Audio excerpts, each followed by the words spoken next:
E aí, meu povo, tudo bem? Tudo jóia? Tudo beleza? Sejam bem-vindos ao meu canal. Eu sou o professor Carlos César Iga, aqui de Goiânia, Goiás, e nesse canal nós compartilhamos o nosso amor pela história. O vídeo de hoje eu quero falar de uma coisa interessante, que aqui em Goiás, né, quando a capital ainda era a cidade de Goiás, né, Goiânia ainda nem existia, né, no século XIX, né, vários jornais circulavam por aqui. E teve um que eu nem sabia que existia, que está depositado na Biblioteca Nacional, na Hemeroteca Digital. Ó, só lembrando, viu? Eu estou falando muito da Biblioteca Nacional, da Hemeroteca, mas não estou ganhando nada por isso, viu? Tá? É uma, nem é propaganda, né? Mas assim, é uma divulgação, né, que eu, como historiador, como professor de história, eu me sinto no dever, né, de divulgar aquilo que é bom, né? Então tinha um jornal aqui em Goiânia, aqui em Goiás, né, que se chamava Informação Goiana.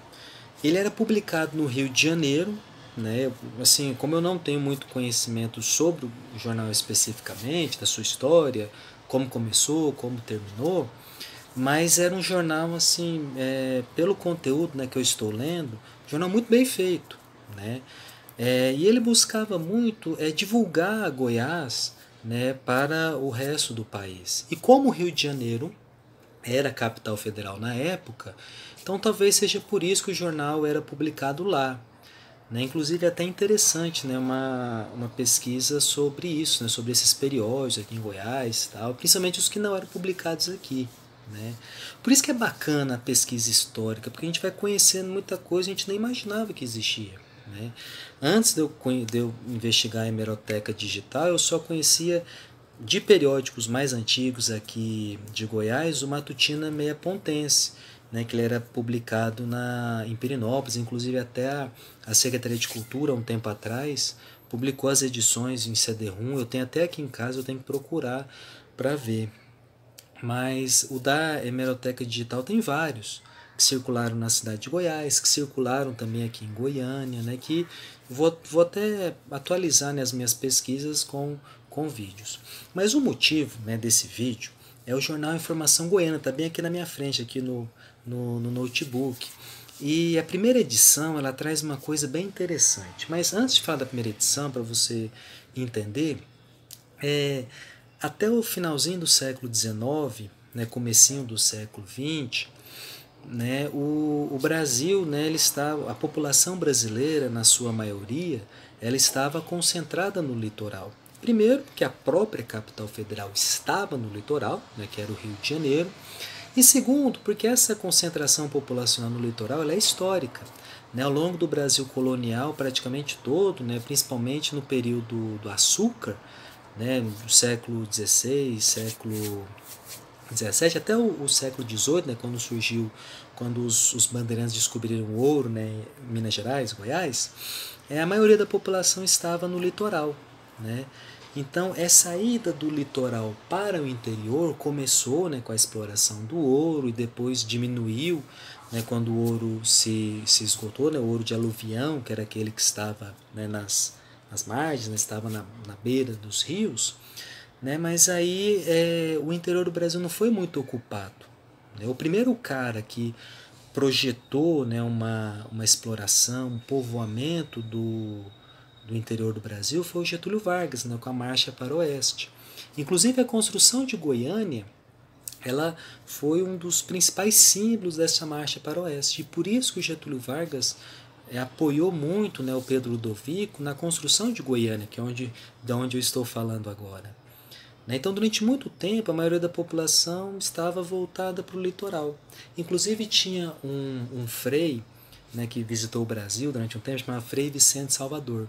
Ele dizia que os colonos brasileiros, né, pareciam caranguejos, só ficavam andando no litoral, eles não iam para o interior. Né? E então a ocupação do interior do Brasil ela é bem recente. Né? A ocupação do Brasil, né, na sua parte mais interna, né, a parte oeste, ela é muito recente, de uma forma efetiva. E o Informação Goiana, ele traz uma coisa bem interessante que eu quero compartilhar com você. Aqui está, né, a primeira edição da informação goiana, revista mensal, ilustrada e informativa das possibilidades econômicas do Brasil Central. Eu já falei desse jornal em alguns vídeos, e é interessante porque desde essa primeira edição é de 1917, aqui, 15 de agosto de 1917. E desde essa época, né, esse jornal defende muito a transferência da capital federal do Rio de Janeiro para o Planalto Central. A própria Constituição que estava em vigor na época, que era a Constituição de 1891, a primeira Constituição republicana, já dizia que era necessário, né, a transferência, aí me fugiu a palavra, a transferência da capital do litoral para o interior. Inclusive já até havia a área demarcada, né, pela missão Cruz, né? Inclusive o próprio Juscelino Kubitschek dizia, quando ele estudava, ele via no mapa do Brasil da época, né, do comecinho do século XX, um quadradinho bem no interior do Brasil, onde seria, né, a nova capital federal, né? Então essa é a primeira edição, e ele traz, né, aqui os seus autores, e tem até gente que hoje é nome de cidade, de rua. Aqui em Goiânia tem uma Avenida Americana do Brasil, Leopoldo de Bulhões, Capistrano de Abreu, entre outros, né, que vão colaborar. Hugo de Carvalho Ramos, né, vários outros, né.